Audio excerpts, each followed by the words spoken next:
So, are you recording now? Yes. All right, so I'll go ahead and call the meeting to order at time 7:01. The Colonel Ledyard Inland Wetlands Watercourses Commission regular meeting of Tuesday, November 21st. Secretary, please call the roll. Paul Mogul.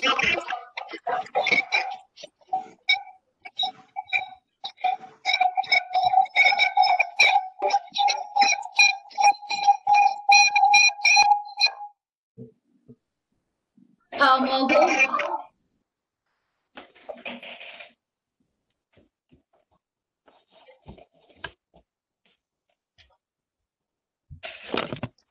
I know I saw him on.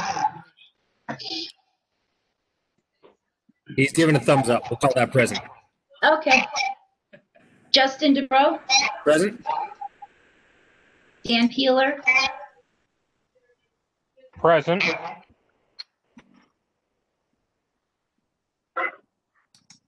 Lynn Marie Thompson. Present. Beth Reedy. Present. Glenn Grebner. Present. Corey Watford. Present. Tony Capon. Present. John Persano.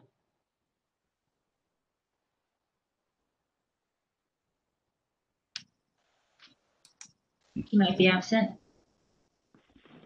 CEO Kyle Felice. Here. And planner Liz Burdick.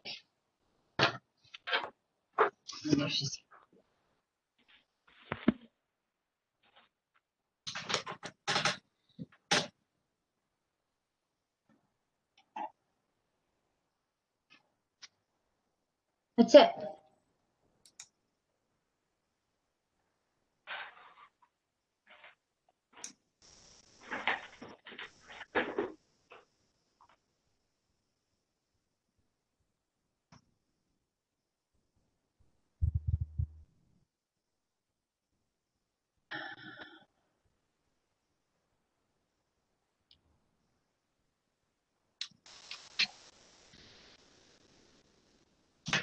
And I think you're muted. Nope. Apologies. Okay. So, our next order of business is public comments. So, looking for, do we have anybody on the call here that would like to offer some public comments? If so, please state your name and your address, and we shall recognize you for public comments.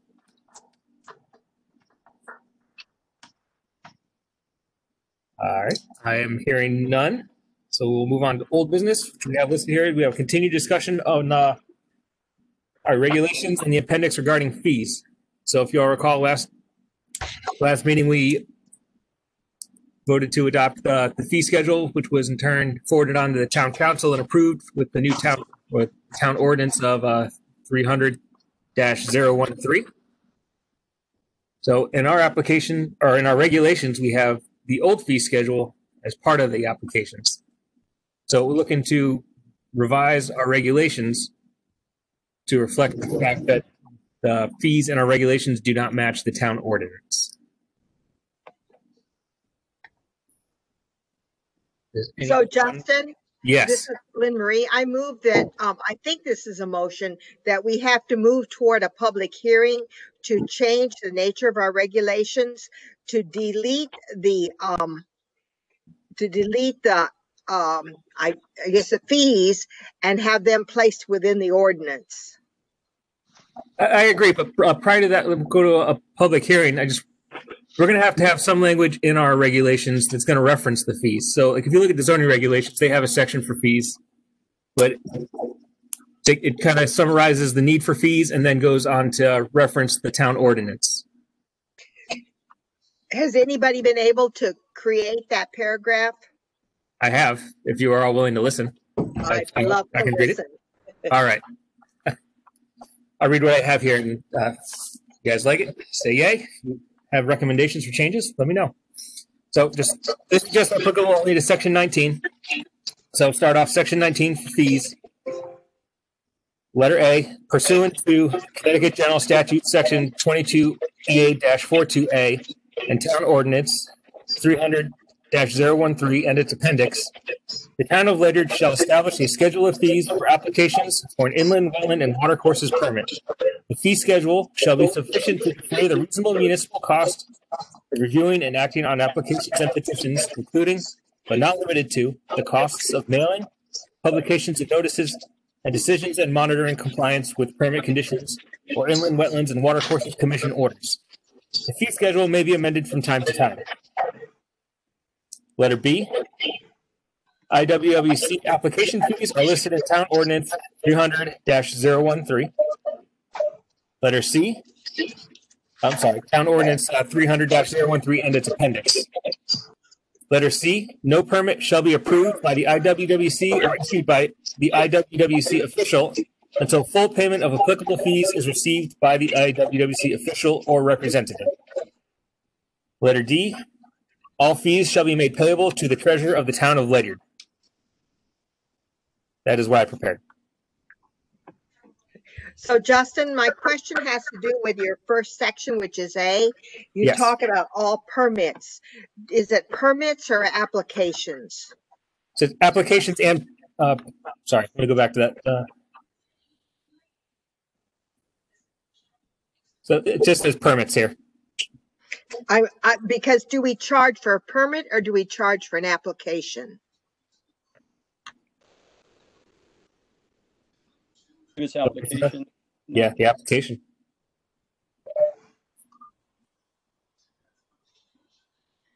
All right, so establish schedule fees for application. Sorry, let me read that first sentence again. It says, pursuant to Connecticut General Statutes and Town Ordinance, the Town of Ledyard shall establish a schedule of fees for applications for an inland, wetlands, and watercourses permit. So it's a schedule of fees for applications for a permit.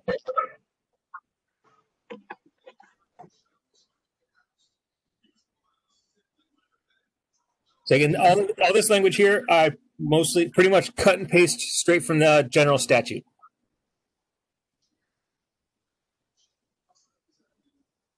Okay, so far so good.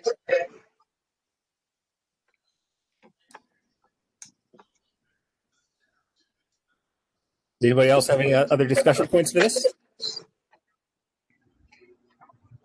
This isn't directly attached to it, but I am getting some interference and feedback from somebody else. I'm not entirely sure where it's coming from. I know I have noise on my end, so I'm keeping my mic muted. It just made it a little bit hard at some points to read through what you said. Thank you for reading through part of it again, though. I can repeat anything if you need me to repeat again. You pretty much covered the area that I got feedback and couldn't understand. Okay. Thank you, though. So Justin, are you looking for a motion to approve the wording of the addition to the regs? So what I'd be looking for is a motion to approve. Yes, approve the addition to the regulations so we can forward them on for public hearing. Okay, this is Lynn Marie. I make that motion. I'll Right, second that motion. I'll second it. I'm sorry. All right, I saw a motion by Ms. Thompson. Who's second? Beth Reedy did. Beth. All right. This is second by Ms. Reedy. All in favor? Aye. Aye. Aye. All right. So all in favor. Motion passes. Deb, I'll forward you a copy of what I just read out loud. That's probably helpful for you. Is that all right, Deb? Yeah.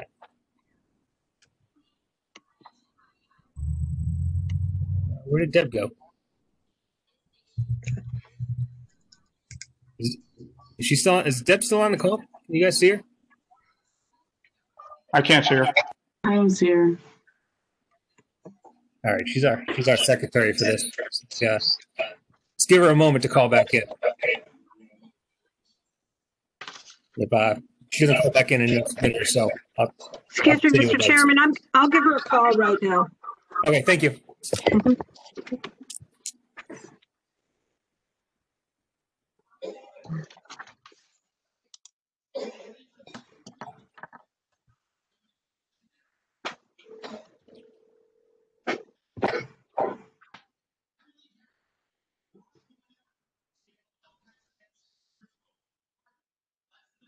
She's back on. Yeah.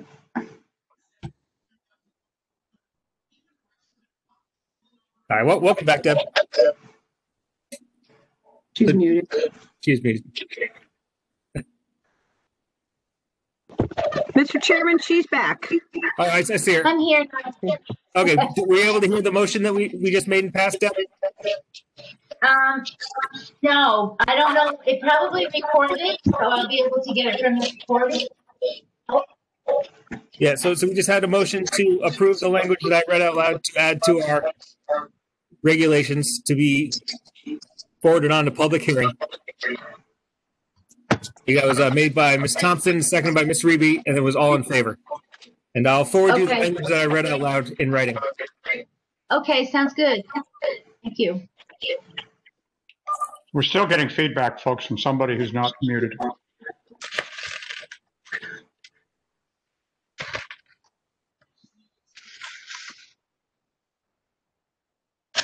Okay. All right, so the next thing to do with that is to hold a public hearing. So notice for public hearing is 14 days. Am I correct on that?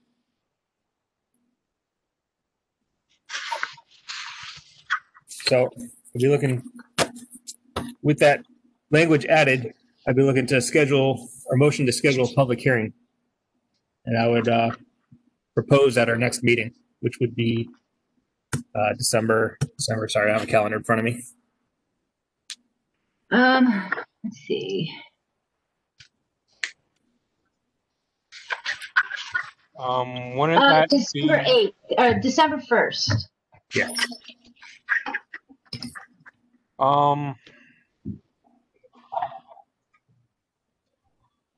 So I make a motion to have I make a motion to announce for, never mind. I need to think of better wording than I was about to use.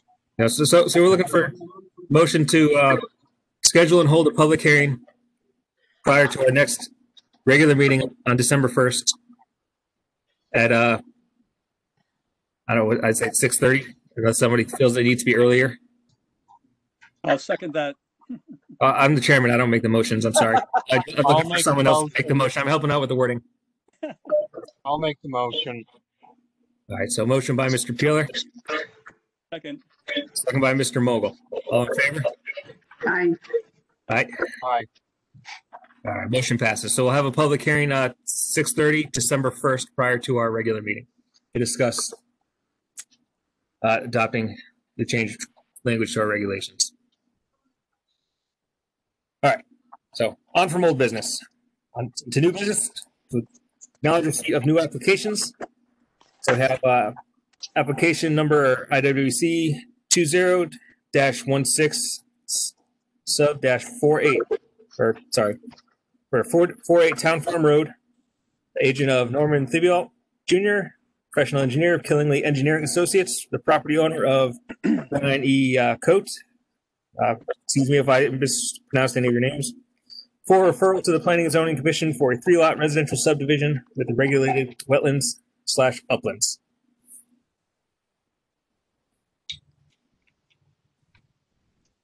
So that's just for acknowledging the receipt tonight, and then at our next meeting, we could discuss it for approval. Mr. Chairman, Kyle Felice here, if I may. Yes. So this isn't actually an application. It's just a request for a favorable recommendation to the Planning and Zoning Commission. So you can act on it tonight. Excellent. Well, let's do that then. So, everyone now able to review the files that came with us? We have Mr. Thibeault and Mr. Cote able to talk us through it. Yes, I'm here for the record. Norm Thibeault, Killingly Engineering Associates. I'm representing Mr. Cote this evening. And what you have before you is a proposed 3-lot subdivision. There's a total of 65.3 acres on this particular property.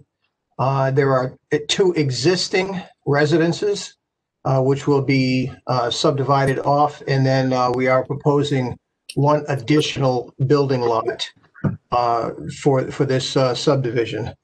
The bulk of the land is going to remain with what we're calling the main house. It's 62.5 acres will stay with that house.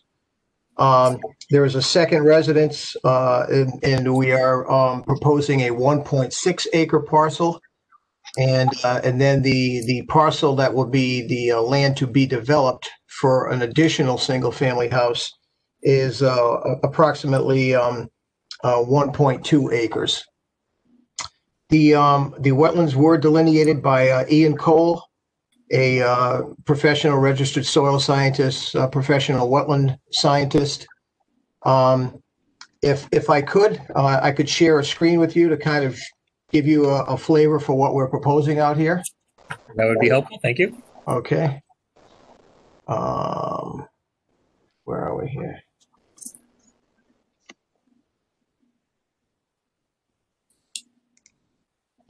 All right. I'm not. Is this visible to the commission? No? Nothing here. Not yet. Hang on. Let me see if I can find it here. I'm not sure if the host has to give me permission to share. Let me check here under share. Okay.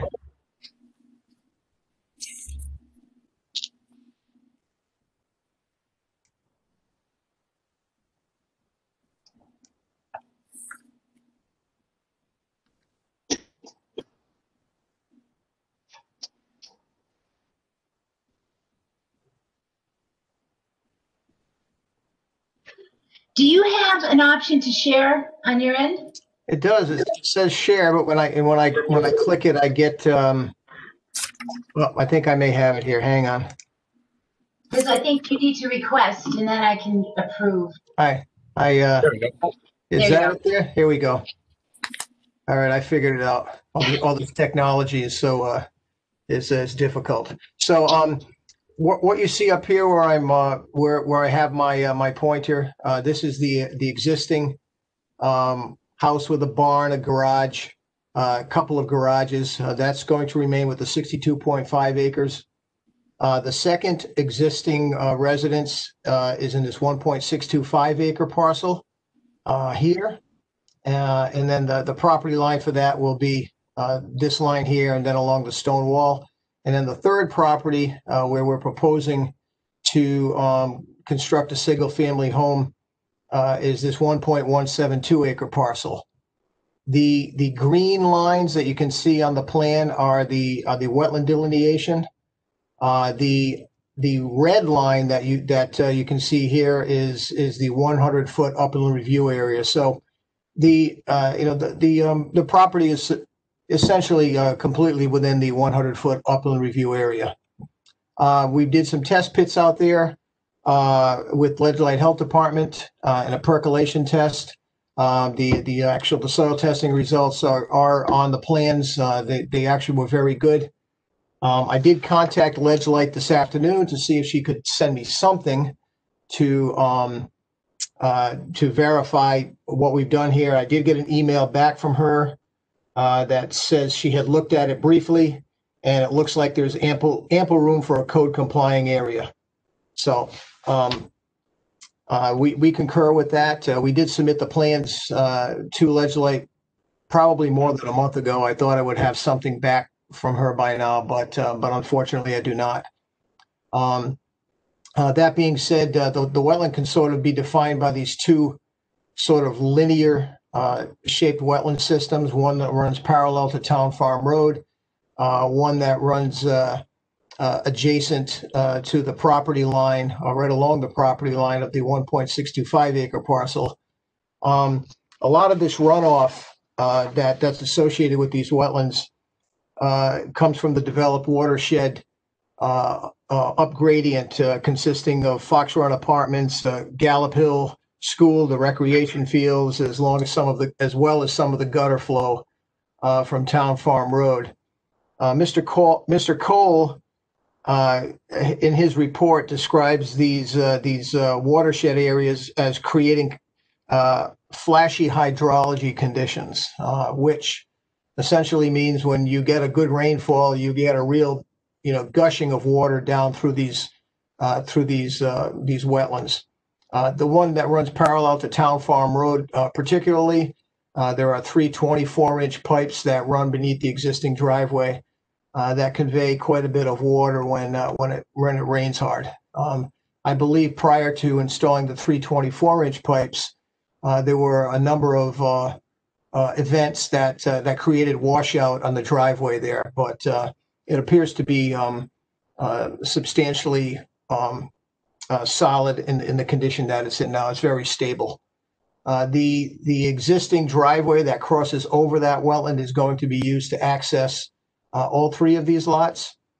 This dashed area here is a right-of-way in favor of lot number 2, and we're just showing that it won't be used. We're showing that in favor of lot 2 in order to meet the zoning regulations. So as Mr. Feliz said to you prior to the start of my presentation, we are seeking a favorable report to P&Z this evening. And I will be happy to answer any questions you may have at this time.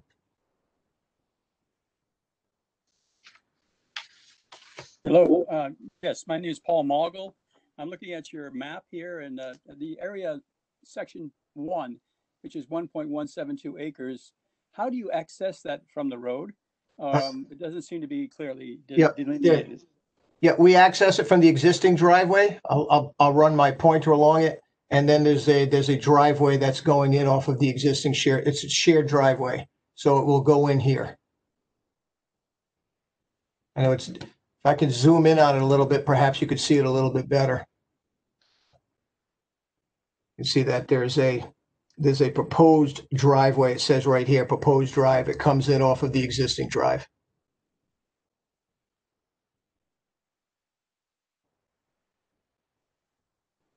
Thank you. You're welcome.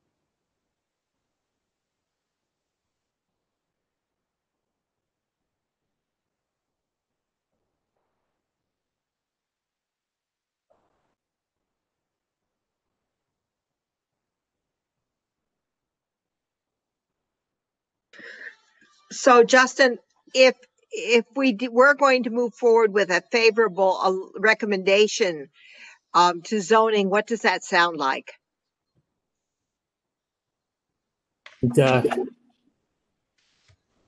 We give our concurrence to forward the application to zoning, then any stipulations that we want to add. So that is, it's a motion to forward what, a favorable application, or used to be a letter of no comment. So which is it? Liz or Kyle, could you help me out? Is that something that we do? Is it a letter of no comment, or do we just leave it in our minutes as a favorable? Mr. Chairman, I think the simplest thing is a favorable report to planning and zoning. And like I said, if you have any stipulations, if you did have any, you could mention those. Paul Mogul again. I'd like to see a little more. If we're going to stipulate something, it'd be about the proposed driveway, which seems to go within the lot line and over a stone wall there, and maybe comes within 100-foot setback to the wetlands. But I think that needs to be more clear to me before I'd say, yeah, let's do it. Mr. Chairman, Scott Fleet again. I'm sorry, what was that? I just have a quick comment on the driveway and proposed house. Yes. That would need an additional, either an upland review area permit or another wetlands permit in the future. That's not specifically part of this proposal. The proposal is just for the subdivision. So, I mean, the only stipulation you may want is that future development on that lot either gets an upland review permit or from me or a permit from the commission. based on the layout of the house. Again, this is shown as a proposed house, so it's it's not exact per se. That might be applicable. Is it Paul Mulligan again? That house and the septic system, when we stipulate something like that. Again, it looks like, well, that would be helpful. Thank you very much, Carl. Yeah, all right. Thanks for zooming in here. That's answering my questions that I was going to ask. Now that I can read it. Mr. Chairman? Yes. Hi, it's Liz Burdick, the town planner. I'm actually here just for the Bog Bridge application, but you could certainly condition your favorable report with the following condition: that the development of the site either come back to the Wetlands Commission for review and approval. Yeah, or it could be an upland review permit by Kyle. You could decide either. Yeah, so I'd say I would recommend something like we forward this to favorable to planning zone commission to stipulation that prior to construction, our IWC official make a determination to approve an upland review area permit or forward on to the commission for a permit approval. Okay. Justin, so moved.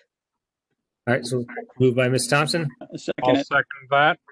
All right, I heard that from Mr. Mogul first, so second by Mr. Mogul. All in favor? Aye. All right, all in favor, motion passes. Favorable recommendation for planning and zoning. Thank you for your time. All right, thank you. All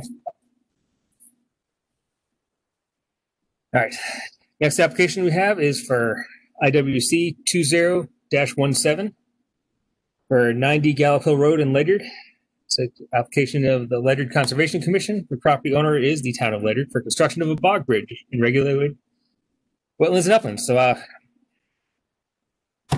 right, I think Ms. Burdick, you were going to speak to that? Sure. For the record, Liz Burdick, the town planner. Also, I believe I saw Mike Morelli, the chairman of the Conservation Commission, on this meeting as well. I don't know if he's still there. I can't get everybody. My bandwidth keeps cutting out my video. So I'll basically just go forward. The Conservation Commission would like to construct a bog bridge, and the application has a photograph of what it would look like. The commission is asking that the Wetlands Commission find that this is a non-regulated use in accordance with section 4.3b of the regulations. And that regulation states the following operations and uses shall be allowed as non-regulated uses in wetlands and watercourses, provided they don't disturb the natural and indigenous character of the wetland or watercourse by removal or deposition of material, alteration or obstruction of water flow, or pollution of the wetland or watercourse. The proposal is to construct a 120-foot long by 2-foot wide bog bridge to span a seasonal wet area. So construction of the bridge will include the placing of 6-inch by 6-inch sills with 2-foot by 10-foot stringers side by side, and will have no adverse impact to the wetlands. There will be no removal or deposition of material, no alteration or obstruction of water flow or pollution of the wetland or watercourse. The purpose of the bog bridge placement is to protect the wetland area and provide the public with year-round access to the Ledyard Conservation Commission maintained trail. So the town council has a property list, and they assign certain properties to either the council, the mayor's office, the Conservation Commission, and the Conservation Commission has already been assigned control over this property. So they don't need to go back to the council to ask to do this, but they do need this as of right determination from your commission. Mr. Morelli has provided with the application. You should be able to see it on your, when you log in. He shows a side view and a top view. He shows a detailed drawing of the proposed bridge. So you can see it basically just sits on top of the ground. And Mr. Morelli, are you here? Yes, I am. Perhaps you would like to speak a little further about it. I'd be happy to answer any questions you may have. I think you pretty summed it up very well. Thank you. Do our Yeah. commission members have any comments? Okay. Yes, Paul Mogul. I'd like to know why you set it on the ground and not about a foot or 18 inches off the ground, because of the leaf litter and the duff that comes from seasonal changes in the environment. Plus, you're going to get if it's a bog, it's going to fill in over a period of time. So I just wondered why you did it in that manner rather than say put it on a post about 6, 8, maybe 10 inches to a foot and a half above the bog. Well, as we specified, it's a seasonal wet area. The name of the bridge is a bog bridge. It is not, the land underneath it is not officially a bog. It's just, you know, when you have the heavy rainfall, like in the spring, the snow melt, etc., the area is wet and muddy. In the summertime, it dries out or it stays a little damp. So there's actually no standing water year round in it. So that's why we didn't raise it up any higher, because we didn't feel it necessary.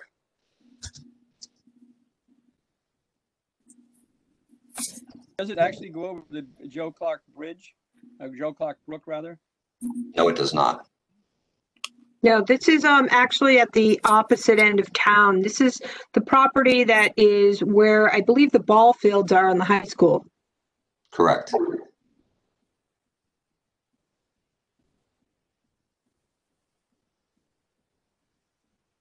Means the town's property is not Avalonia or something else. Is that correct? Yes.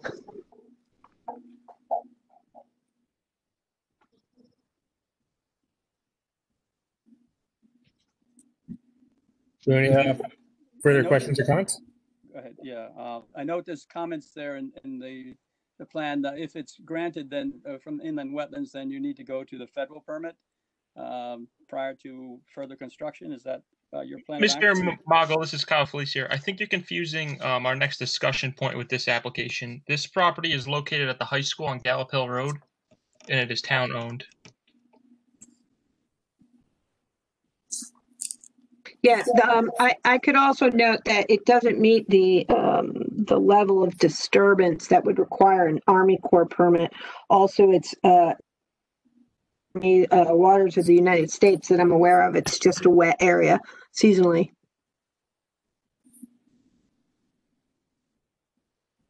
There's no brook there, or any other water course in that right there.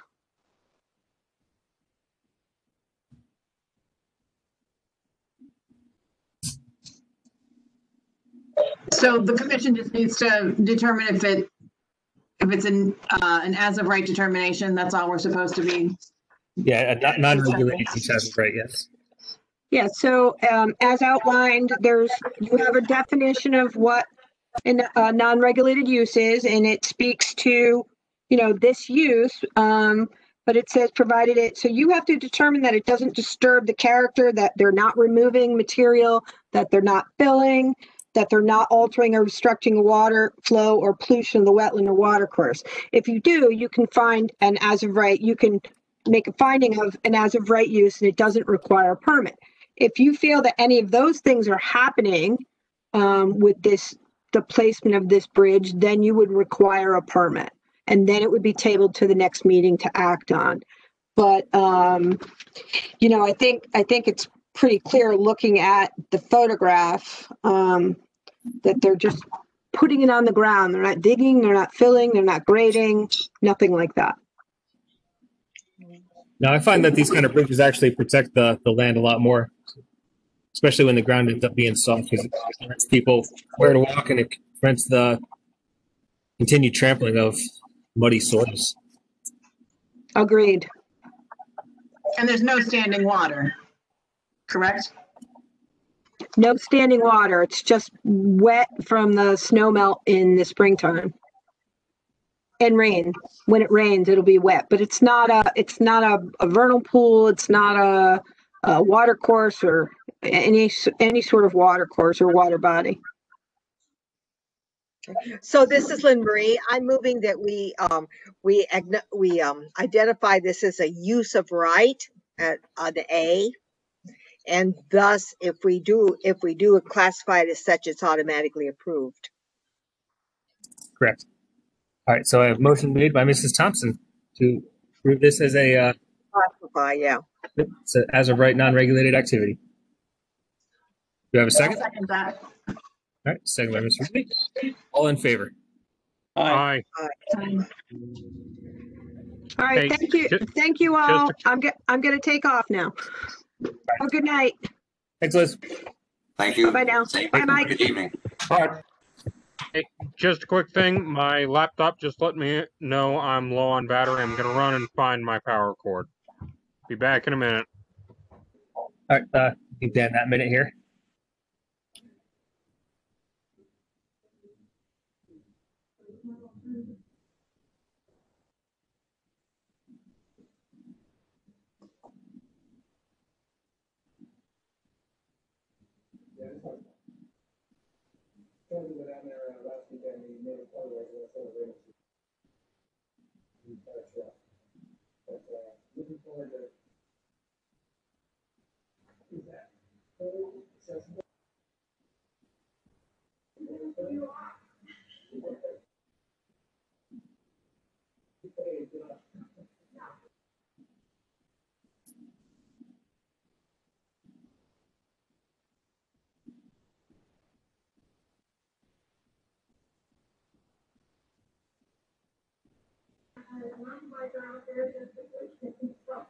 Go ahead, moving ahead with the next point. Mr. Bailey will be right. They'll jump in as soon as he's plugged back in. So, next item is we have the discussion with the Tri-Town I'm Trail back Association. listening in. Thank you, Dan. Just plugging in. All right, so we have discussion with the Tri-Town Trail Association Incorporated regarding the construction of proposed Tri-Town Trail North portion on town-owned properties. 1087 Colonel Ledyard Highway, the former Norwich State Hospital property. 1025 Colonel Ledyard Highway, Clark Farm. And town easements over 224 Avery Hill Road, Ross property, and 20 Windward Lane, Bowman property. Can I speak? So, yes, Can I Ms. speak? Parkinson. You hear me? Yes. Okay. This is Karen Parkinson. I'm president of the Tri-Town Trail Association. Thank you, Mr. Chairman, for the opportunity to discuss the issues of permitting for the Tri-Town Trail. To begin, I need a few minutes to clarify some items before we begin our discussion. I have a couple questions for Mr. Feliz. Could you please help me understand a few things that you must have discovered in your extensive research? Who was the applicant for this permit? Mr. Feliz? Mr. Chairman, I just want to clarify that I did submit a memo for this discussion. I just want to make sure that all the commission members had a chance to read that. I have. Yes. So who was the applicant for this permit?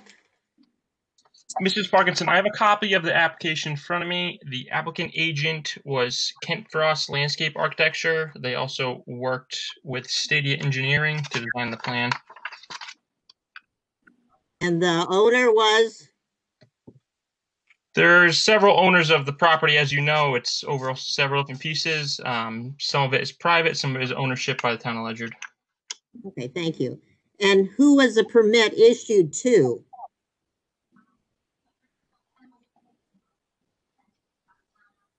Can you tell me that? The permit would have been issued to the applicant, in this case, as I already stated, Kent Frost Landscape Architecture in coordination with Stadia Engineering. Okay. And was there any reference to the Tri-Town Trail Association in the permit?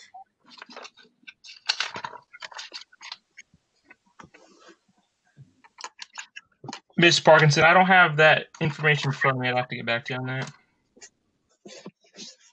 All right. So my concern is who is actually in violation of this permit, since we're not included in the permit at all. Also, a couple more questions help me understand this current dilemma. Do you know who wrote the planning grant for the northern section of the Tri-Town Trail, Mr. Feliz? Ms. Parkinson, I was not employed at the town at that time. I also was not involved with the grant writing, obviously. So that's something I don't have any knowledge of. The So let me, finances is not something I researched. I simply so I can researched answer the that wetlands question. It was application. Charlie Carno, the town planner at the time. And at that time of writing that grant, which he had brought to the attention of the town of Ledyard, the Tri-Town Trail Association offered assistance in the grant writing, but the town declined any assistance from the Tri-Town Trail.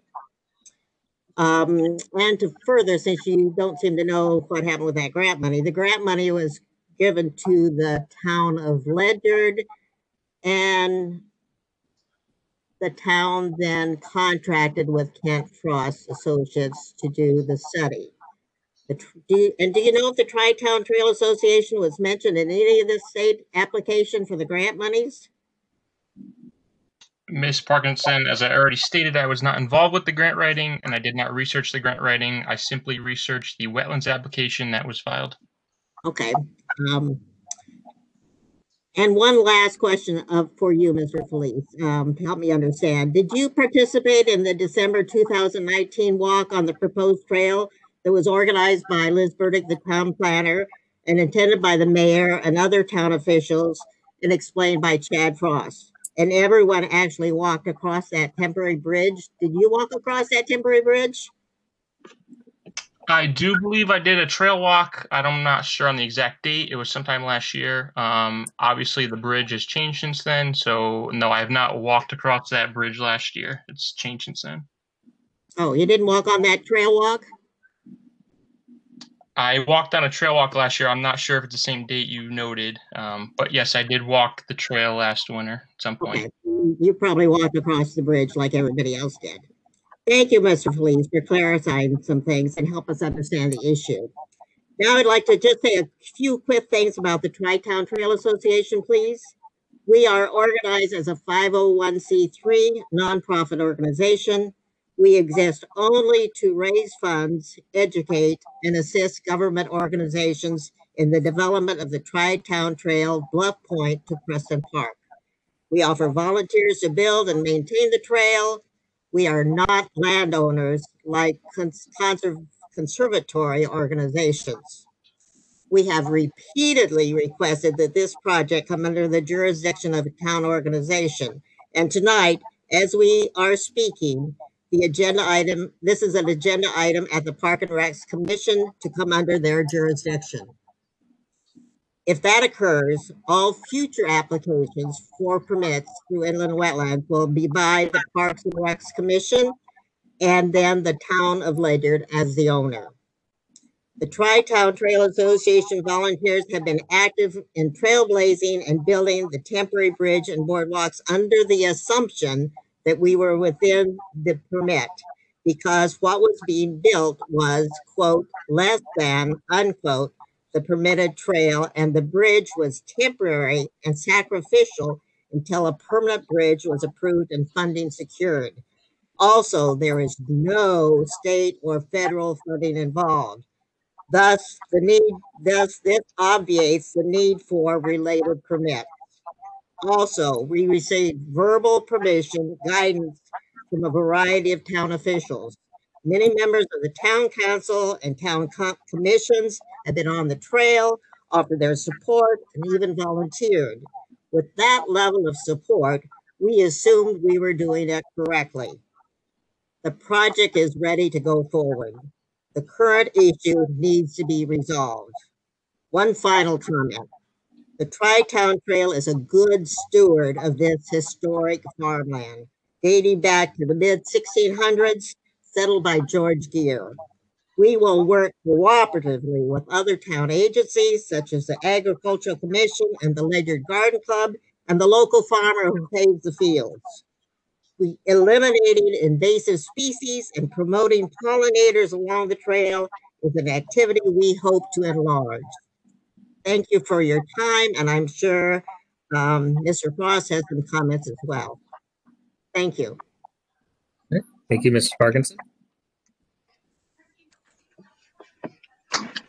Mr. Mr. Chairman, is it right if I make a few remarks? This is Chad Frost from Kent Frost Landscape Architecture. Yes. Sorry, I was looking for your photo on the screen. That's right. So thank you. To kind of follow up on what Karen said, I do want to remind everyone that this is a town project. We were hired by the town, not the Tri-Town Trail Committee, to develop this plan. And the application that we submitted to this organization, to the Wetlands Commission, was we as the agent, we are not the applicant because we don't own or have any control of the property. We are the agent for the town, and the town was the owner and the applicant for the permit. At that time, when we went through that permit, and I also have Jim Rossman with me here tonight. He's from Stadia Engineering, so he can answer questions better than I can in some of the details. But I think we have, I'm hoping, a pretty simple, just kind of miscommunication or misunderstanding about the project. I have read Mr. Felice's memo and report. And I think it stems from just some misunderstandings in what's going on out there and what those plans were intended for. So when we were hired to design a multi-use trail that could go as far as the funds would allow that they had at the time. That at the time was a 10-foot wide trail that met national park standards. A lot of you were on the commission at that time, so you've heard this stance before. It meant that we had to do some switchbacks. I explained to you all the different wetlands and the crazy wetlands coming out of the side of the hill that we don't see in most places. How we wanted to be down low on the hill, we ended up having to be up high on the hill because of the wetlands coming out of the side. But we permitted it as a full-blown, developed, federally funded multi-use trail. So we designed it to be the full thing. I believe, and I have not listened to the tape, so I can't say 100%, but I believe when I was in front of you, we explained that we would be developing it over time, or the town would be developing it over time, as funds became available. And it would first start as a hiking path that they could just clear and blaze the trails to get through. And we explained this also to the two private parcel owners that we received permits to cross through their, not permits, but easements to cross through their properties. That it would kind of be a progression, that we'd start as a hiking trail, and as funds became available, then the whole trail could be built. We permitted it as the whole trail so that we wouldn't have to come back and do additional permitting down the road.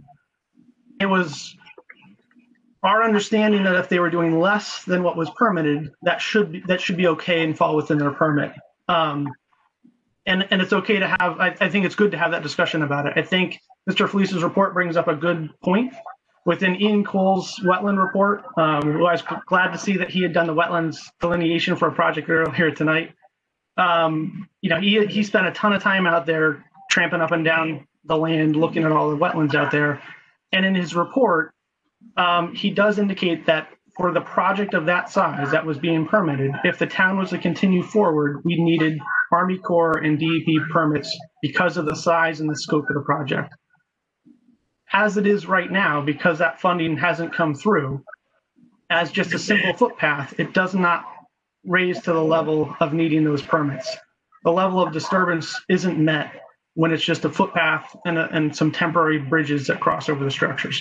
So that's kind of my short of it. I did have a phone conversation with Ian today. He could not make it tonight, but he is more than happy to write a letter to the commission that kind of summarizes his opinion on that. That was the intent. His letter was written as the intent for a full-blown trail, and it's kind of being taken out of context a little bit to apply it to a walking path. On some level, the application that you guys just acted on right in front of you, that bog bridge, that's effectively very similar to what the structures are that these guys are building out there right now. And part of the detail package that we gave them is what's an acceptable standard for a wetland crossing bridge. They are doing extremely low maintenance. They are moving a little bit of soil, so we can talk about whether it's a regulated activity or not. But they are putting in small foundation piers and doing some stringers and making small little bridges to be able to cross through it, as opposed to just that bog style bridge where you lay the stringer on the ground and it slowly rots into the ground. This is, slightly elevated, but not high enough to be a safety issue. But we do have the northern crossing. There are the few runnels, if you'll recall, that were down the hill that all need little crossings, and then the final crossing at the southern end of of the property. So I'm hopeful that we can just kind of get through what I perceive to be a misunderstanding about the level of permitting needed for the trail that's under construction by the volunteers right now. As a volunteer organization, it would be crazy to have every trail built in town have to go get an Army Corps permit if there was water close by. And I don't think that's the intent. Obviously, the trail that we designed was a much bigger trail than what can be afforded to be built right now by volunteers. And so that's where the permitting question comes in. And with that, Jim, unless anybody has questions directly from me, I'd like Jim to he can speak to more of the technical details than I can. Mr. Chairman, I'd like to speak first if I could before Mr. Rossman. I'm sorry, who's just speaking? This is Kyle Felister. Yes. Okay, so I would just like to outline, my research was based off of the only permit that this project had received, and that's from this commission, obviously. There's language specifically in there that it requires additional permitting. I'm not going to read it all, but from Army Corps and DEEP as needed. I would also disagree that this is not a simple bog bridge, as it's crossing a named brook, as well as being in a floodplain area. So it's obviously not the same as the previous application that we viewed tonight. Whether or not the project currently is, to the extent of the original permit, we don't know that. The only information we have is from this last permit, and that's the language that was provided by their soil scientist. So that's where my memo comes from. Maybe if the project is not going forward as the original permit, maybe they need to reapply and give us that information that they don't need that additional permitting. But like I said, it's based off what was approved on the record. I didn't go get new information. This was all public knowledge. It's not new information. So I would just like to make that clear before Mr. Rossman goes. Okay. Thank you. Mr. Chairman, this is Jim Rossman with Stadia Engineering. Good evening. So I'd like to fill in a little bit of the permitting piece where the connection between Ian Cole, the soil scientist, his report, the funding source for the original project, and where we need to go for future permits should further funding become available. So there is a highlighted section in your packet that is a section of Ian Cole's report. It pretty clearly says, in quote, because of the federal and state funding, as well as the unavoidable work within the FEMA floodway and the 100-year floodplain, the project will need a flood management certificate administered by Connecticut DEP, Bureau of Water Protection and Inland Water Resources Division, end quote. So at the time that we proposed this work, there were other permit or other grant sources that were pending, which would have brought federal and or state money into the project, which would have triggered some of these additional permits. At the time we designed this project, this was a 10-foot wide trail with 2-foot shoulders. That's basically a 14-foot wide path through the woods, multi-purpose. At that time, we were doing some pretty extensive grading to stay within some of the National Park Service slope guidelines for accessibility, none of which is taking place out there today. We're not building a 14-foot wide clearing through the woods. This is more, the current activities are more in line with memorializing the alignments that are achievable through the woods. That do stay within the general location of where the trail was designed to be. While we haven't been back as professionals to locate the new alignment, from what I've seen and walked on, it is in general conformance with the plan itself. As Chad alluded to in his earlier comments, there was a conversation with the commission and with several members of staff at the time who were reviewing this project. This was an incremental progression of trail building, going from volunteer work for clearing and memorializing the alignment, low impact, i.e. no equipment or heavy equipment being transported through the brooks or other things in order to establish the trail alignments. And then as minimal as possible via handwork, wetland disturbances. As this issue was raised, I did have a conversation with Mr. Felice regarding what was in the report in terms of further funding and further permitting. I did offer to walk the trail yet again with him and or other members of staff, as I was not at that prior walk with the staff and or officials of the town of Ledyard. Just to look and see what other concerns there may have been that we could have addressed directly. Didn't have that opportunity to have this walk. I have also spoken with Ian Cole regarding the future permitting. Where we stand right now, the Corps of Engineers would not participate in a permit level for a volunteer bridge that was deemed to be temporary in nature.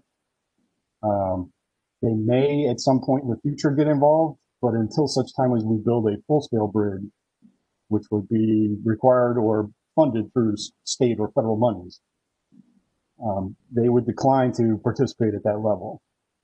Until state or federal money becomes available to the furtherance of this project, the flood management certificate does not come into play, as it's specifically triggered by the funding source. At best, the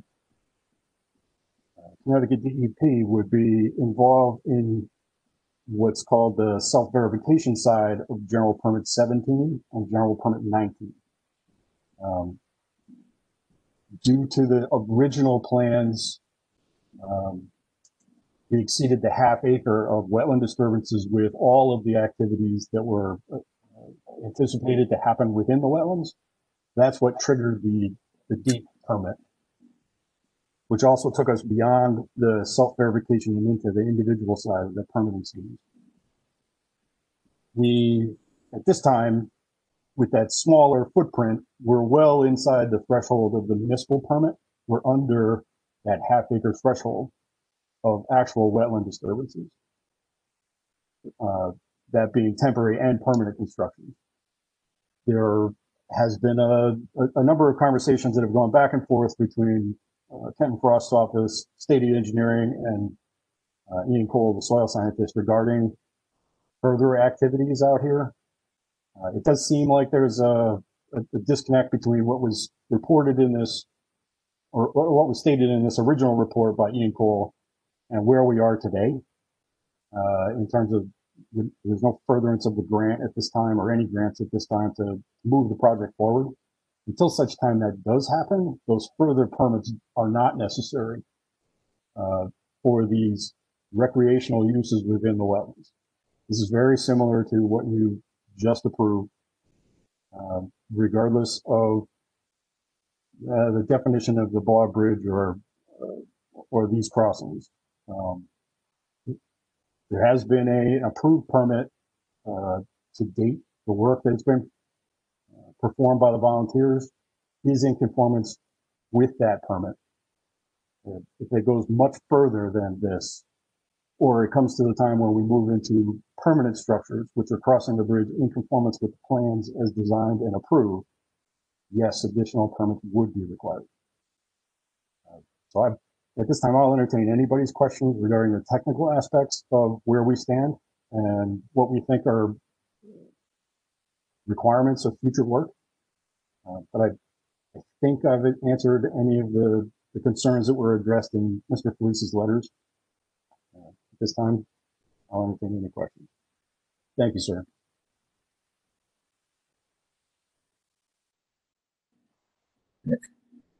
Thank you.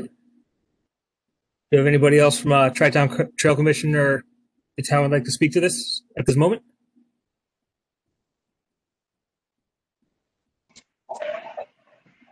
Mr. Chairman, I'll just jump back in again real quick. Chad Frost again. Yes. And reading through the memo, the final paragraph, I'm going to just kind of try to skim it as I'm reading it. But recommends that maybe the Tri-Town Trail Association and or the town, since it is the town's permit, retain a professional wetland scientist to determine if any additional permitting is required to move forward. Since we've already talked to Ian and he didn't feel there was, and he was the wetland scientist on record, I'd be happy to have him write a letter to such, and hopefully that would clarify some of the issues, and then work with staff on any additional questions that they might have going forward to make sure that we all kind of have an even understanding, and we can properly guide the Tri-Town Trail Committee, because I really do think, I was their hired landscape architect, right? But to see how much effort they have put in over the last 10 years to get to this point, and then especially over the last year where they've really done a just unbelievable job of motivating residents of the town to come out and start building this. I really do think they're trying to do the best thing for them. They're not improving their own personal private property, right? They're not putting in a golf course next to a wetland. They're trying to do something for the town good. And I was out there on the southern end of the property a couple of weeks ago, not by any of the wetlands, looking at where they could continue the trail up a hill. And it just struck me. I mean, there's beautiful stone foundations and an old well and all, this farmstead that's back there buried in the woods, that the town has owned that property for decades. And not a single resident in the town has been able to step foot on that property and see it. And for these guys to be building a trail for the benefit of all residents of Ledyard and hopefully greater towns, I think it's phenomenal. And that's why I'm here tonight, is just to try to help support them, and hopefully clear up the confusion between what's permitted and what's not permitted, and if they need to get some additional permits or not. As Karen spoke, I think they definitely want to work with the town. That was the whole idea, that the town got the grant and the town kind of handed it over to the Tri-Town Trail Committee. That was a different administration, but that was how they handled the use of those funds, was to give it to this committee to run with it. And that's what they've been trying to do. And so I think when we were in front of you several years ago, we tried to be very open and clear about what the project was at that point. Obviously, it's a very big project with a lot of disturbance. The way it's being constructed now is a much different project with a lot less disturbance. But I'm happy to get, like I said, Ian to write a letter to that effect, and then work with staff on any technical issues, or if he sees anything out there that he thinks should be done in a different way, we're happy to oblige and make changes and do everything. So that's where I'd put it.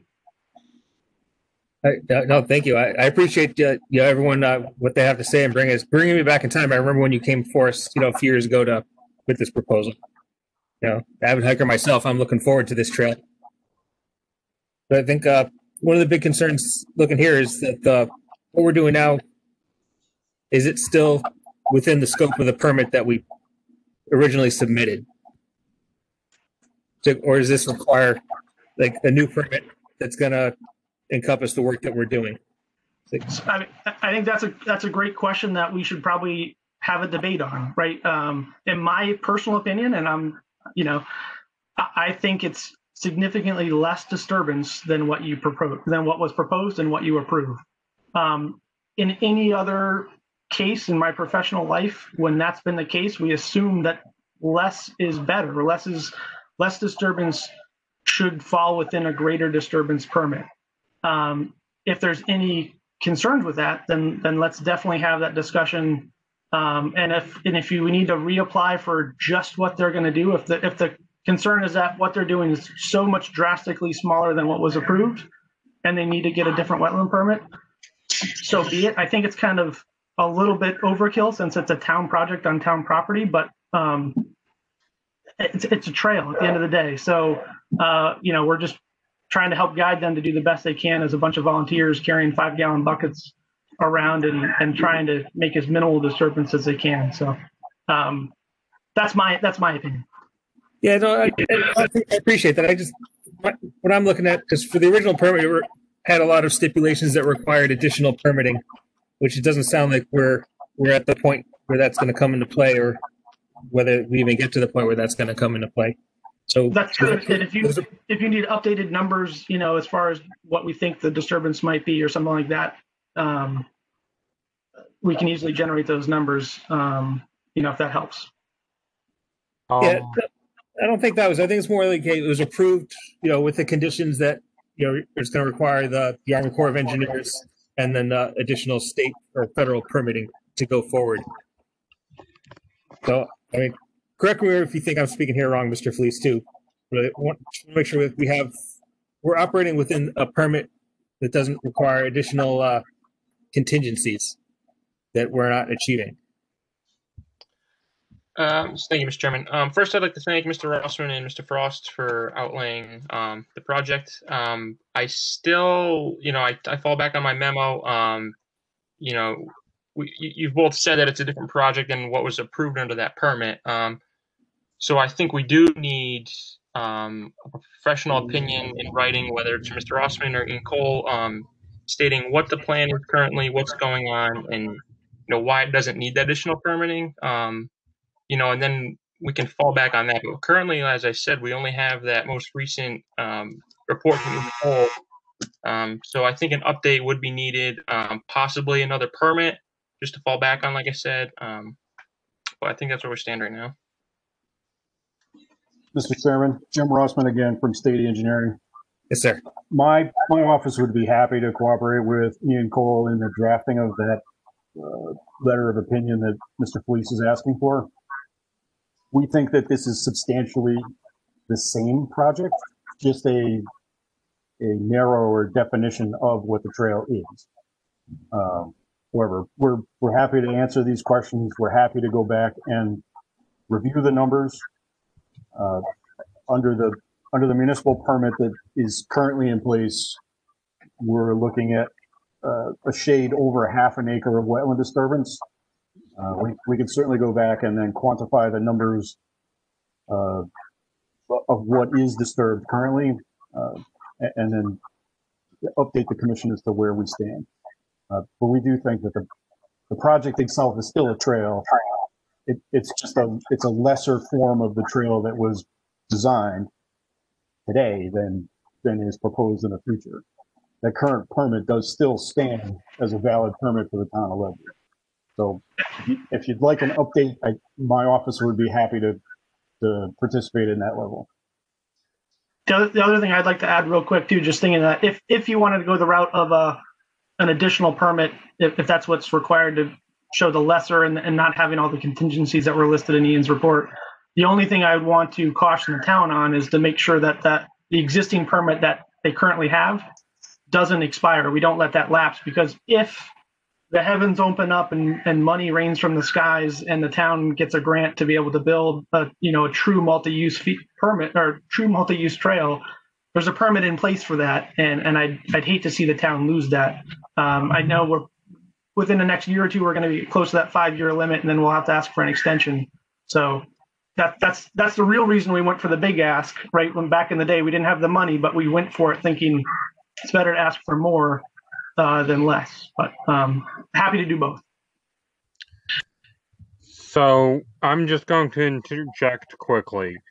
With regards to the disturbed area for the lesser trail, am I correct in my assumption that it lies entirely within the projected disturbed area for the more complete trail? This is Jim Rossman. I'll answer that question as well. That yes, it should fall well within the 27,000 square feet disturbance that is currently permitted.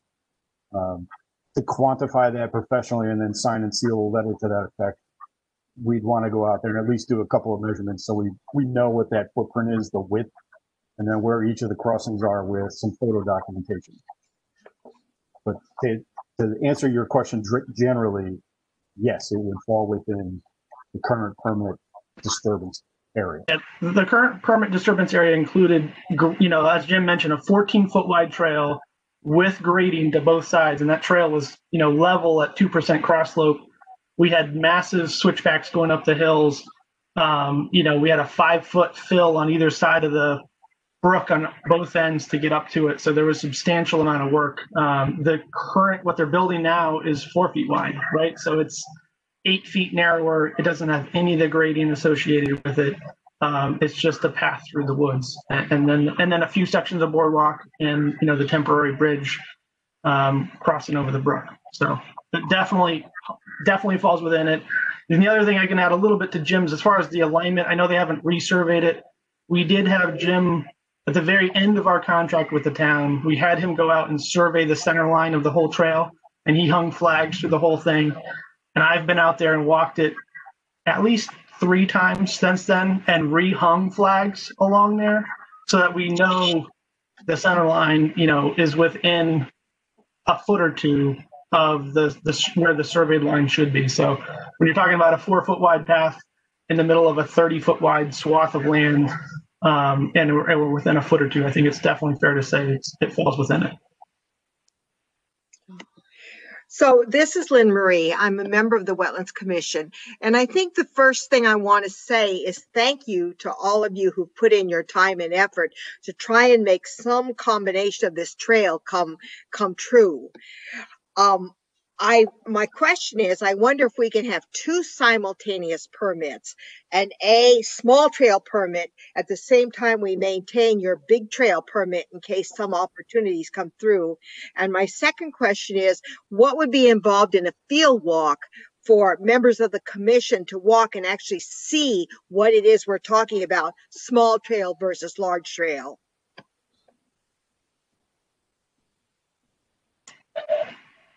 I'll defer your first question to Mr. Felice because I'm assuming you can have 2 permits at the same time, but I'm not the expert there. The second question, we would love to have you out there anytime you want. You as a commission set the time and the date, and I guarantee you we'll have people there to walk you through the whole thing. This is Beth Ruby. I've actually walked the trail probably a month and a half ago. And I was impressed. It was a very small trail. It was not what I thought it was going to be. There was no stone dust. There was no nothing. It was very rudimentary. And a lot of it was incomplete as far as there was no bridges. There were no structures when I went out about, gosh, it must have been just over a month ago. So I go out for another hike and go for another walk and do another site for sure. But it was definitely rudimentary. It was not looking anything like the original permit.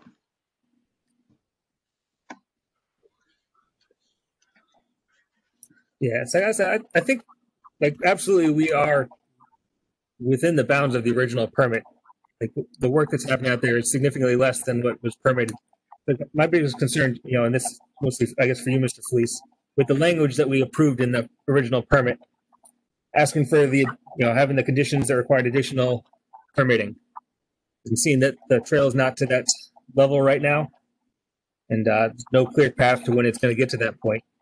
Whether we allowed to keep working this trail under the existing permit, or we need to have a new permit with clearer language. So, Mr. Chairman, my suggestion would be that if we can get something in writing from a professional, like I said, whether from Mr. Rossman or Ian Cole, I guess what I'm saying is respond to my memo. Tell us why we don't need additional permitting. What has occurred out there, what's currently occurring out there, what the future plan is. Essentially give us an update, something new that we can reference beside the original permit. And then at that point, whether it's next month or not, we can determine if we feel that we need a new permit or not. That would be my suggestion. All right, thank you. Hi there, Paul Margo, member of the commission. I'd like to know if you're going to go after a small permit or a reduced permit approach, would you look at how it's going to be reduced based on your original permit and how it would change? In other words, morphing into a smaller footprint, maybe less impact on the wetlands or more. Are there bridges involved? And if so, are they more diminuted or are they temporary and washable? In other words, articulate that more in your finding. Thank you. Mr. Chairman, Jim Rossman again from State Engineering. To answer your last question, I think what everybody's looking for here is a clearer definition of the progression of work. I think that's the clarity that you're seeking within the original permit. And I think that everybody can, or each of the professionals who were parted to the original project have all agreed that we're more than happy to write that document for you. I think that's. I think that all of us would walk away with this or from this meeting happy to oblige. Thank you. I think so. This is Beth again. I think maybe some phased in wording or verbiage, because it's a phase, and we're in the first phase of developing this trail, and I think we need to maybe frame it. If we could do simultaneous permits, frame it in a way that we can move through the phases of what each phase would potentially look like. That might be more helpful as opposed to having carte blanche, saying anything under the original permit. You know, do we know what the phase is going to be? And do we need to get the town involved in what those phases look like? We can certainly write the response in terms of the way the National Park Service trails progress from rudimentary trails to slightly more modified trails through full multi-purpose access trails, and then define the, I hesitate to say phases because that leads you to believe that one's going to necessarily complete before the whole next phase is going to commence. But I get your point about the definition of the work at each stage, so everybody kind of understands how we're in compliance with the existing permit. I would, like Chad has mentioned, I would hesitate to overwrite the existing permit only because should there be a further grant, the town would want to be able to say, we've currently permitted the trail in this format. That's what we're going for the grant against. Then you wouldn't have to start over with a whole new set of design plans, updated other stuff. I think we can work the language such that we give you, the commission, and Mr. Felice as your agent, some comfort level that each of these progressive stages are in substantial conformance with the original permit. I think we can do that. I can see the document that would come back to you. So I've taken a couple notes here. I think we can do that inside a timeline that you would establish. I too would welcome a walk with the commission so we could address any of your concerns. Thank you. All right, Mr. Felice. So just with all that discussion in mind, so your memo here, I guess, kind of serves as a challenge to the work that's being done versus what's being permitted done. What they're proposing, that clarification letter, it's like including what work is to be done when, or some sort of sequencing document suffice? Yeah, Mr. Chairman, I mean, I think that's essentially what I was asking for is clarification. If they don't need additional permitting, put it in writing, tell us why. Something we can, look back on in the future. If something comes up again, this is the latest document we have. And this is what we're referencing. So yeah, I think that's an excellent idea. Okay, so Mr. Frost, Mr. Rossman, you said you could provide that. I think that would be wonderful and helpful. So work can continue. The questions of doing a field walk on the street, is that something that our commission here would like to pursue? Yeah. When would you all like to conduct a field walk then? What dates would work for you? I can tell you for myself, I'm free every day except Mondays and Thursdays right now. Justin, first, the question is how long of a field walk in terms of time would this be? Last time I was on this trail, I think it probably went out about a mile to under the power lines into a field is where the markers stopped. Is that still the state? Pretty close. It takes a good, we could definitely walk it in an hour. It depends on, I can talk way more than I should, so it depends on how much you let me stop and talk. So an hour to 2 hour field walk would be great. So then you're asking for a time? Yeah, if we're thinking an hour, 2 hours, I would recommend a weekend just with the sun setting at the time it does. Definitely. Sundays are best for me. As long as we can do it in the afternoon, sometime after 1 on the weekends, I should be available. Mr. Waffler, Mr. Mogul, any input? Up on the weekends, but I definitely can go over there and walk around. It is an open field, right? It is clearly marked. I bet it is. For about that mile. It's only about a mile. Weekends are good. On Sunday usually. All right, well, let me get back to my calendar here.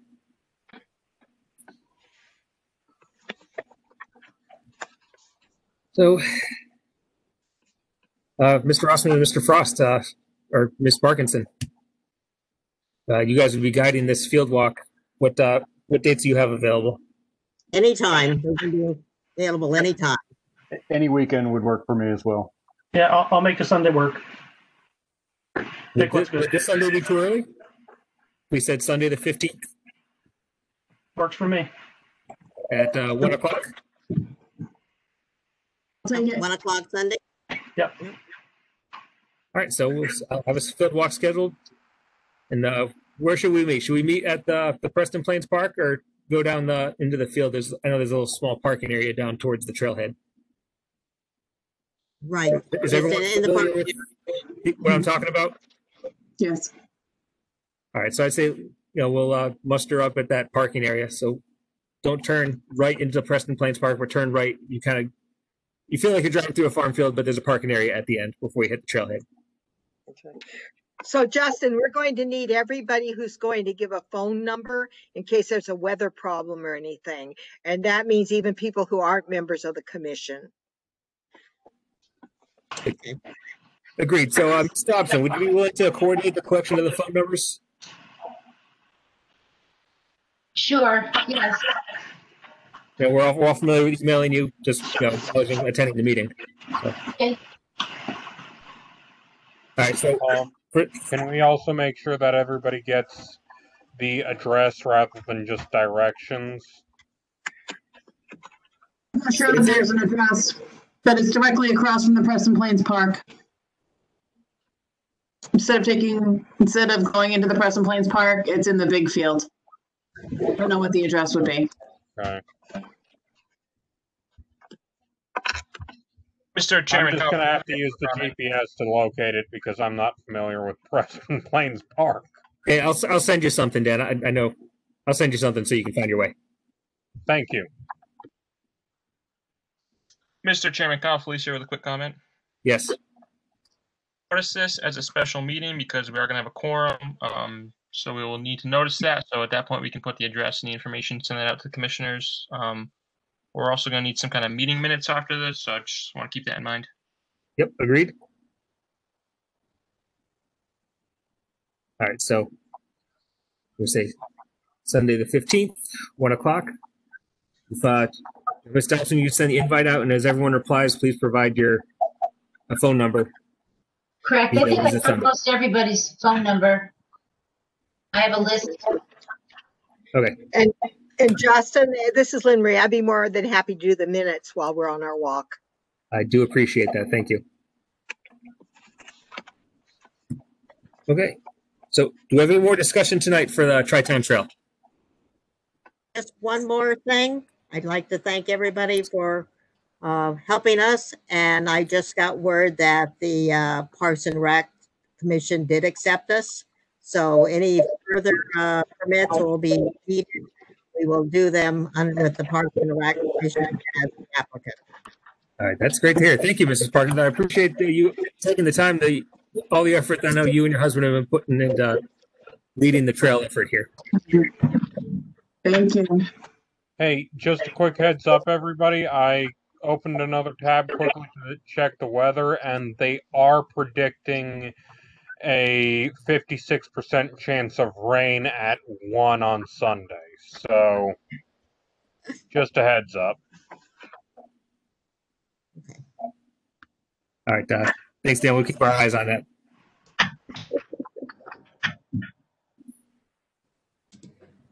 All right. So no further discussion for Tri-Town Trail tonight. But thank you all for providing your input and attending the meeting tonight to help clarify where we're at and what we're doing. We look forward to seeing you on a field walk on Sunday. Yeah. Thank you guys very much. Thank you for your time.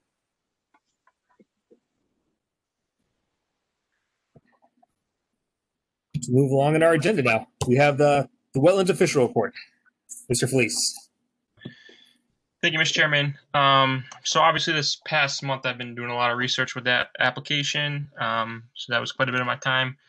No new complaints or violations. I did issue 2 upland review area permits.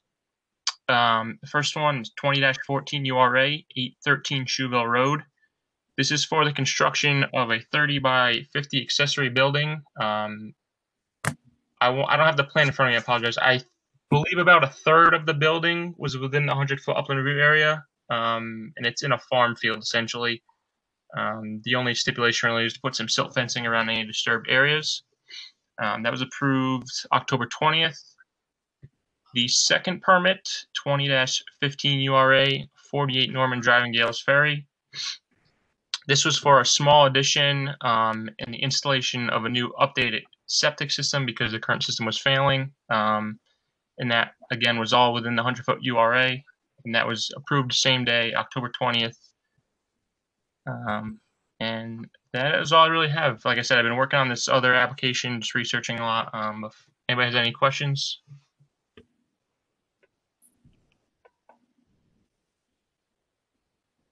Oh, so no questions. I'll move along to correspondence. Do we have any correspondence for this evening? Last month?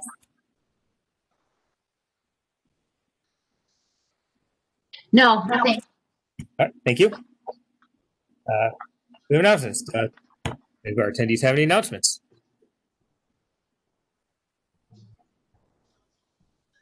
None. Move on to our minutes approval. So we all had the opportunity to review the minutes from our last meeting of October 6th.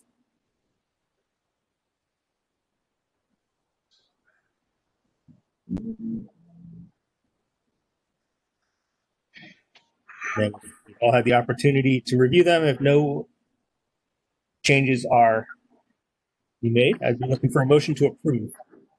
I move to approve the minutes as is. Second.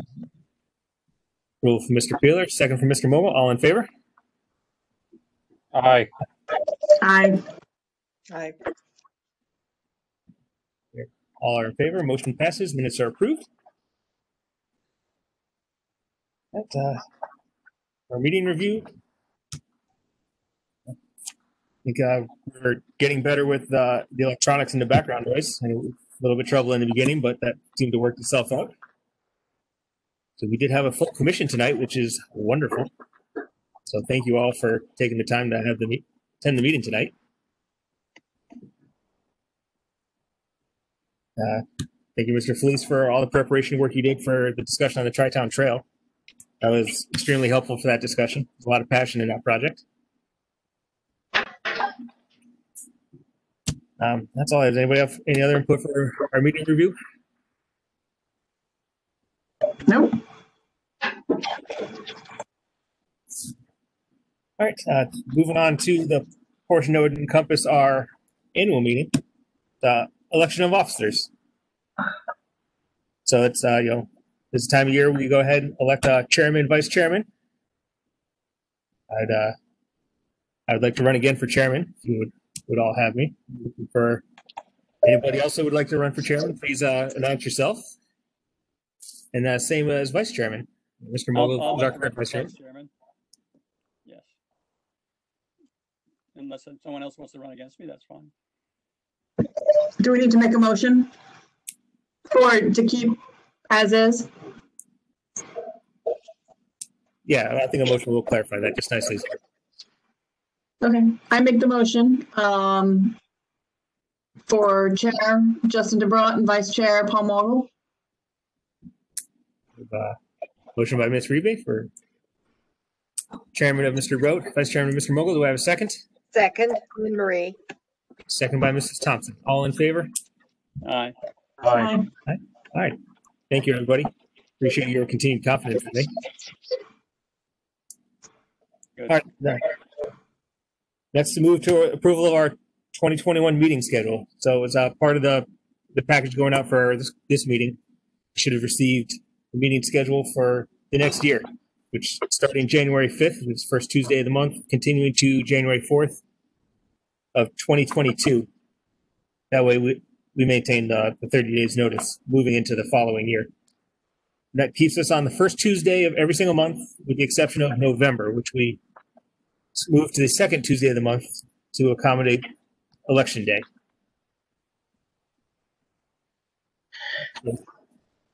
Looks good. Sorry?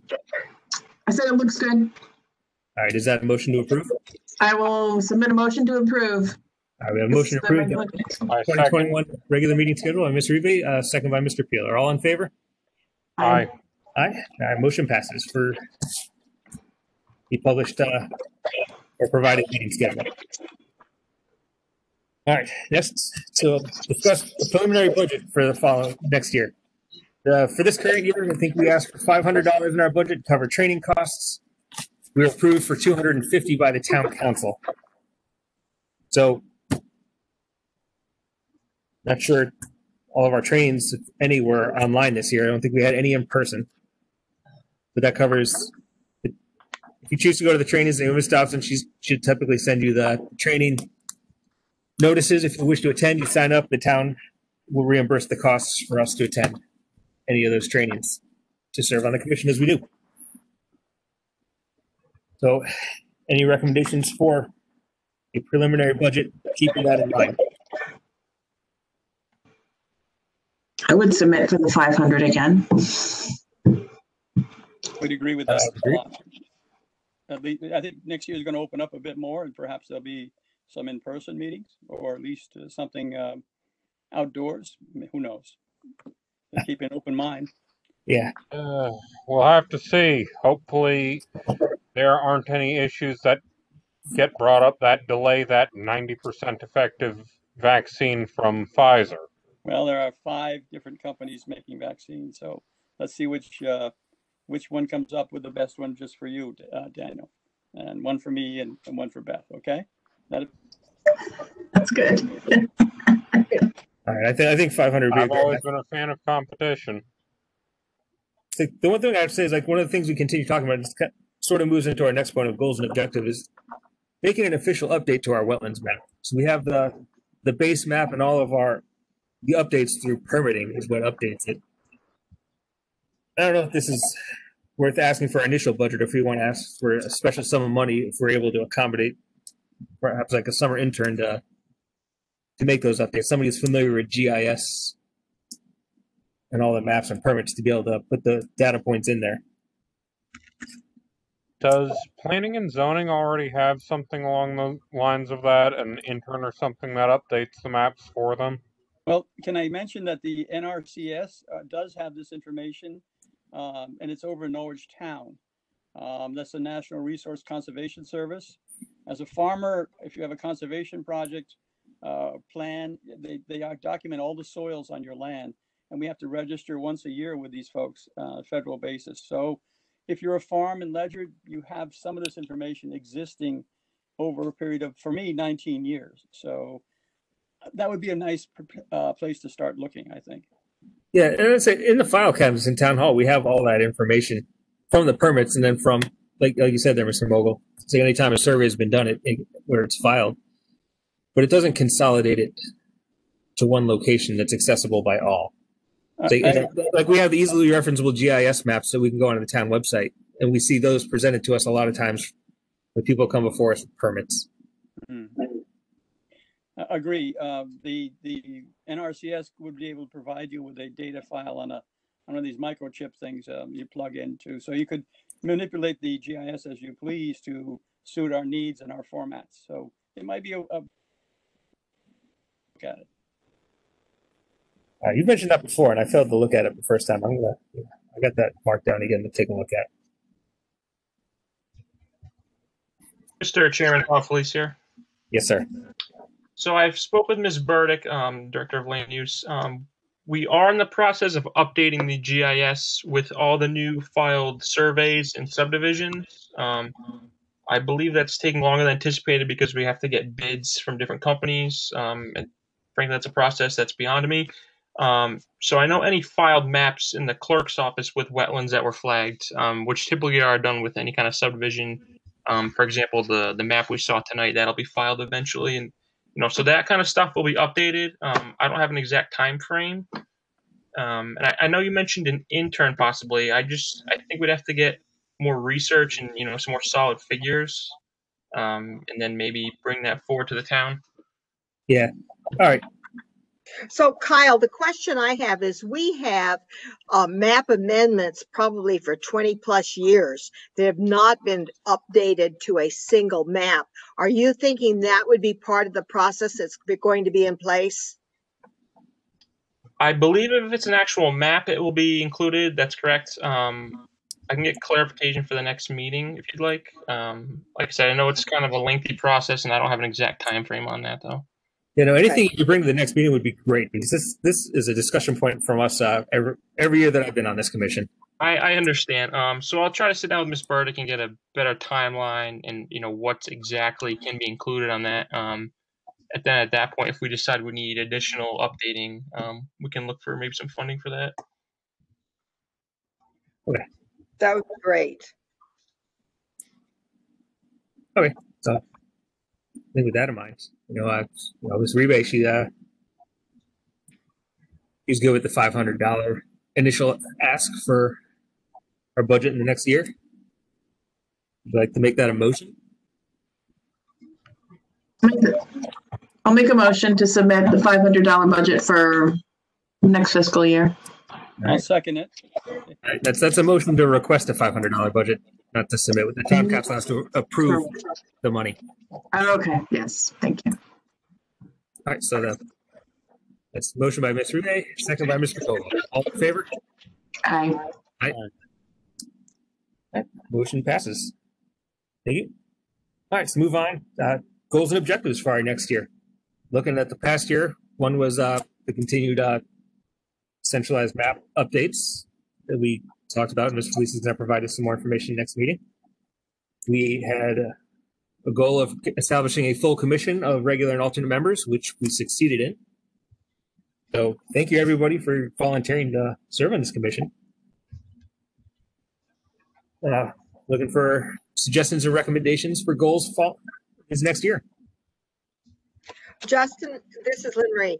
I think we should probably perfect our ability to have online meetings and just look at how we can do it better and how we can be clearer with each other because that looks like that's going to be in place for the next year. I'd like to suggest that we go into some sort of training and to use this format because in my job I use it. I'm on this like 3 different systems I use now. So it's always helpful to have a review and an update over time as things change and grow.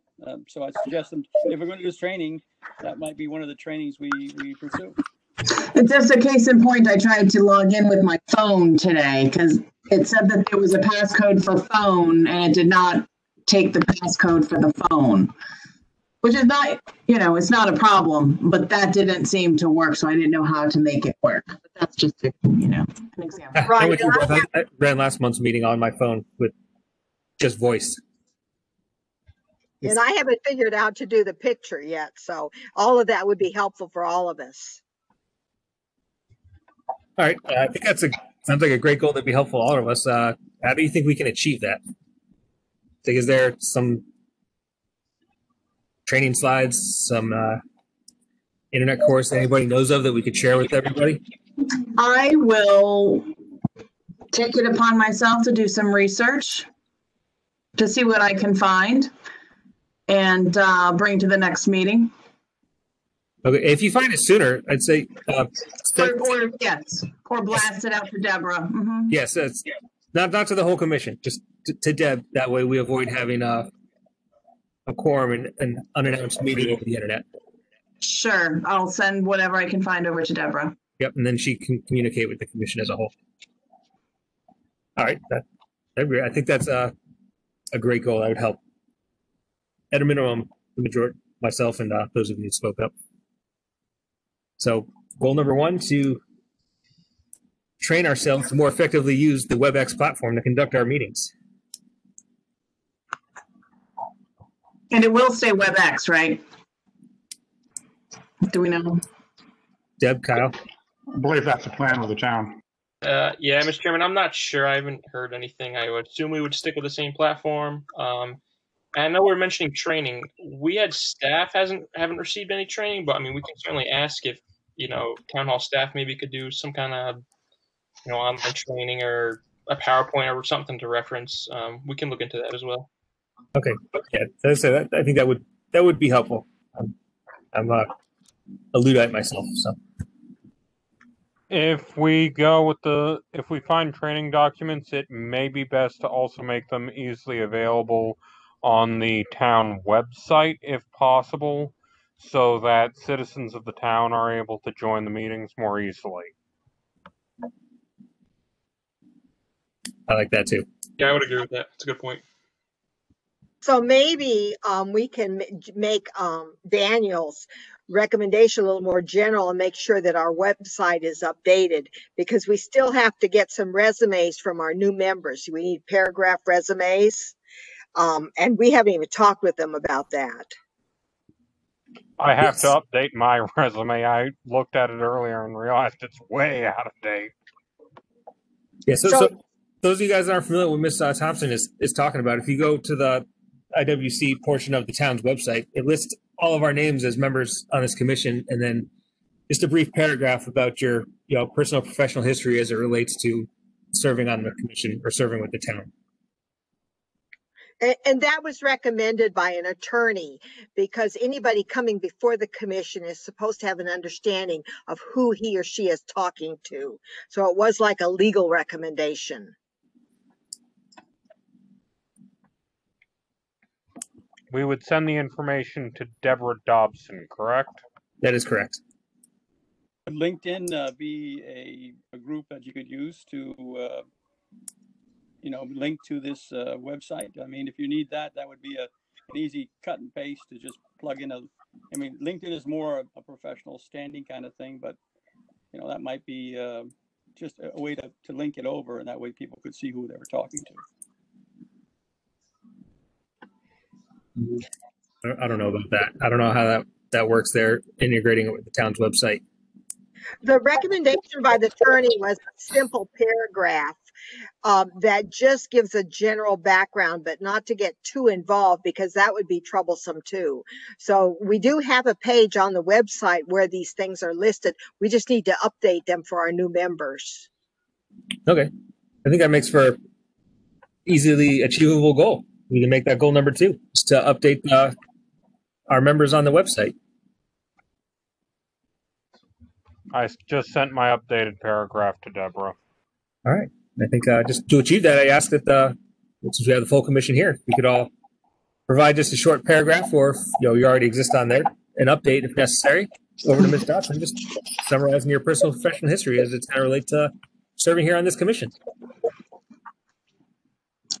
I don't know if this would fly with anybody, but I've become more involved. I've become involved with the Tri-Town Trail as far as volunteering, and maybe as a group setting a goal to volunteer in the community as a committee or as members of the committee, or how we communicate that to the town. And I don't know if that would be important to anybody, or if it's relevant, or if anybody would even be willing or able to do something like that, but to kind of consolidate what our efforts are in the town and what we do, and or is that part of the resume?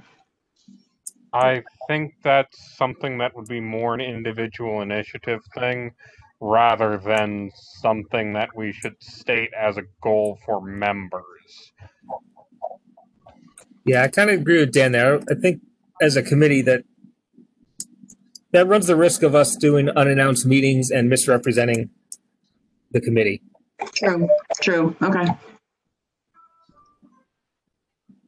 So the last thing, Justin, is we had a discussion under the previous item about getting our map amendments all put in one place. That certainly is a reasonable continuing objective. I agree. It's one that I struggle with. How do we achieve it, though?